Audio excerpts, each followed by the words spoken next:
Assalamualaikum warahmatullahi wabarakatuh. Halo teman-teman semua, selamat siang.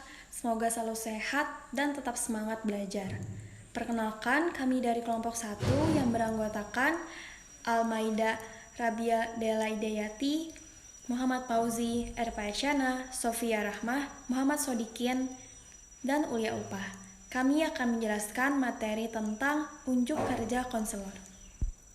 Pengertian unjuk kerja. Unjuk kerja menurut Kamus Besar Bahasa Indonesia atau KBBI yaitu cara kerja. Nah, unjuk kerja profesional konselor atau guru pembimbing pada dasarnya merupakan perwujudan profesional yang secara sadar dan terarah untuk melaksanakan layanan bimbingan dan konseling. Unjuk kerja profesional ini mencakup dimensi filosofis, dimensi konseptual, dimensi operasional, dan dimensi personal.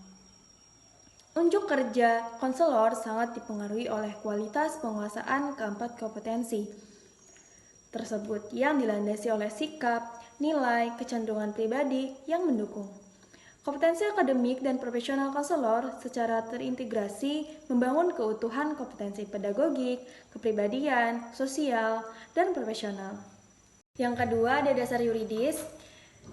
Filosofis bimbingan dan konseling berlandaskan filsafat, yaitu Pancasila. Pancasila sebagai landasan berpikir dan landasan kerja. Yang pertama ada kompetensi pedagogik, yaitu menguasai teori dan praktik pendidikan, seperti mengaplikasikan perkembangan fisiologi dan psikologi serta perilaku konseli, seperti menguasai esensi pelayanan bimbingan dan konseling dalam jalur, jenis, dan jenjang pendidikan. Yang kedua, ada kompetensi kepribadian, yaitu beriman dan bertakwa kepada Tuhan, menghargai dan menjunjung tinggi nilai-nilai kemanusiaan, individualitas, dan kebebasan memilih. Yang ketiga, ada kompetensi sosial, yaitu mengimplementasikan kolaborasi di tempat kerja, seperti berperan dalam organisasi dan kegiatan-kegiatan profesi bimbingan dan konseling. Yang keempat ada kompetensi profesional, yaitu menguasai konsep praktis asesmen untuk memahami konseli, memahami kebutuhan konseli, memahami masalah konseli, sehingga mampu membuat, menyimpulkan, menilai, dan mengevaluasi program bimbingan. Standar kompetensi konselor. Kompetensi konselor terdiri atas dua komponen yang berbeda namun terintegrasi dalam praksis sehingga tidak dapat dipisahkan, yaitu kompetensi akademik dan kompetensi profesional. Yang pertama, kompetensi akademik konselor profesional adalah konselor yang utuh diperoleh melalui program S1 Pendidikan Profesional Konselor Terintegrasi. Ini berarti untuk menjadi pengampu pelayanan di bidang bimbingan dan konseling. Tidak dikenal dengan adanya pendidikan profesional konsekutif sebagaimana yang berlaku di pendidikan profesional guru. Kompetensi akademik seorang konselor profesional terdiri atas kemampuan yang pertama, mengenal secara mendalam konseli yang hendak dilayani. Yang kedua, menguasai khasanah teoritik dan prosedural termasuk teknologi dalam bimbingan dan konseling. Yang ketiga, menyelenggarakan layanan ahli bidang dan kompetensi yang memandirikan. Kompetensi profesional konselor.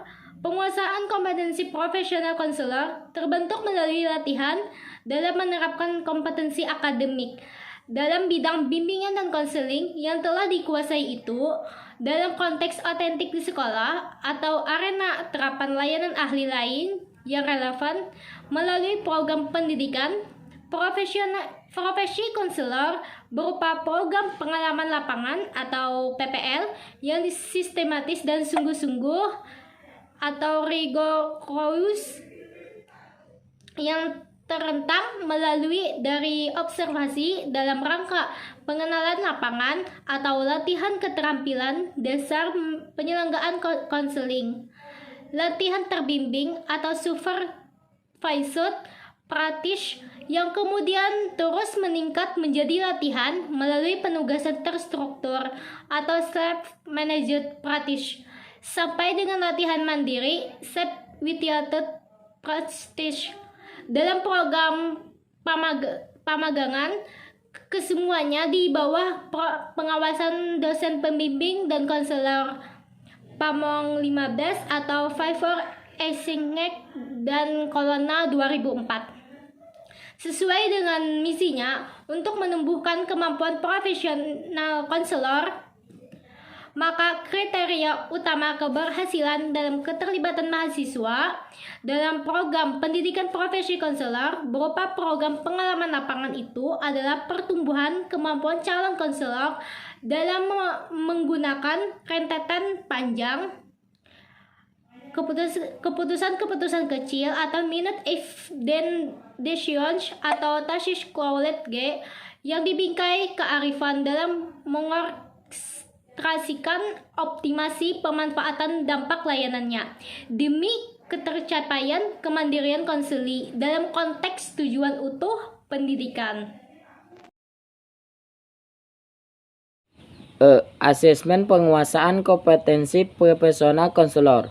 Berbeda dari tagihan penguasaan akademik, penguasaan kemampuan profesional hanya dapat diverifikasikan melalui pengamatan ahli yang dalam pelaksanaannya juga sering mempersyaratkan penggunaan sarana asesmen yang longgar untuk memberikan ruang gerak bagi diambilnya pertimbangan ahli secara langsung.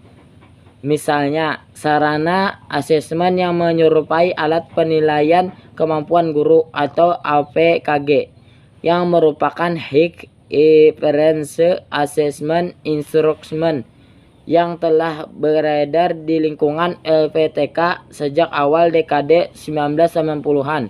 Ini berarti bahwa perlu dikembangkan sarana asesmen yang serupa di bidang bimbingan dan konseling.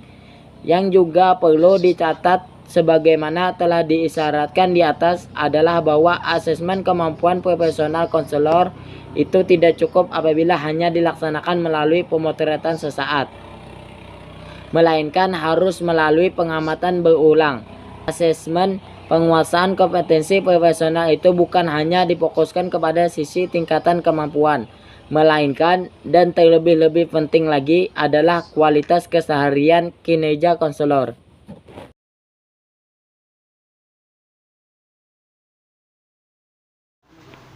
Saya akan melanjutkan penjelasan mengenai sertifikasi, akreditasi, dan izin praktek.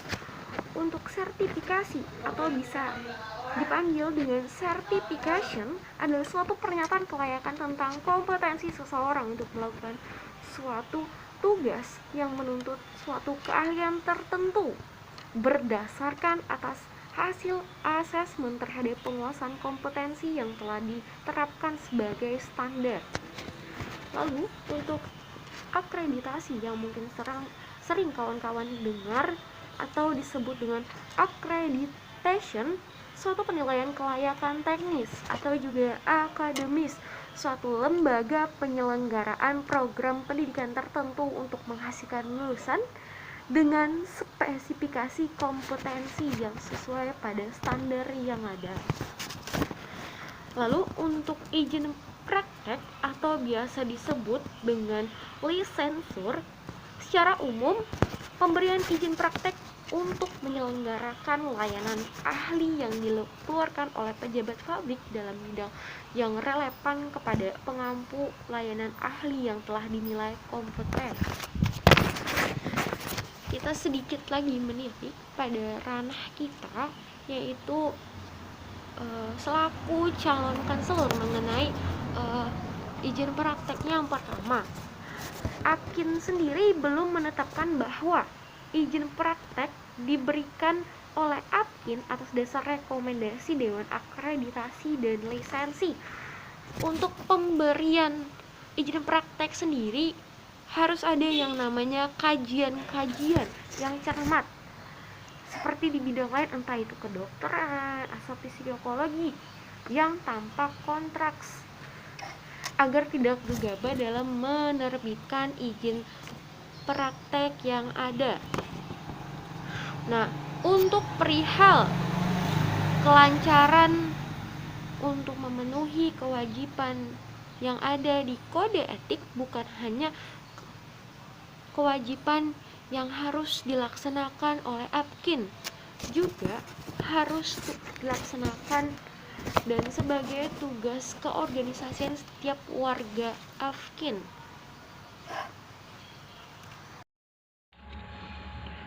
Unjuk kerja konselor. 1. Penegasan konteks layanan bimbingan dan konseling. Seperti yang ditegaskan, konteks layanan bimbingan dan konseling dalam jalur pendidikan formal telah diletakkan secara tepat dalam kurikulum 1975. Meskipun ketika itu masih dinamakan layanan bimbingan dan penyuluhan, yang diposisikan sejajar dengan layanan manajemen pendidikan dan layanan bidang pembelajaran yang dibingkai dalam kurikulum.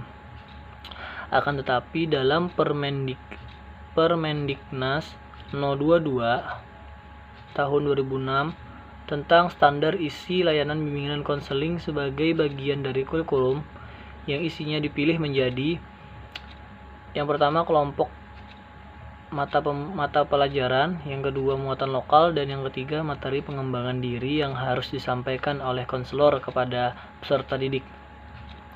Dengan kata lain, sesungguhnya penanganan pengembangan diri lebih banyak terkait dengan wilayah layanan guru, khususnya melalui pengacaraan sebagai dampak pengiringan yang relevan yang dapat, dan oleh karena itu perlu dilanjutkan ke dalam pembelajaran yang mendidik yang menggunakan mata pelajaran sebagai konteks layanan.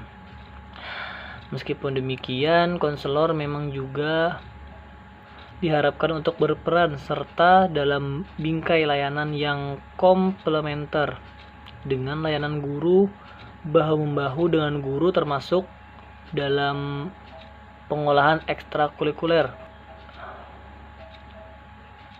2. Ekspektasi kinerja konselor dikaitkan dengan jenjang pendidikan.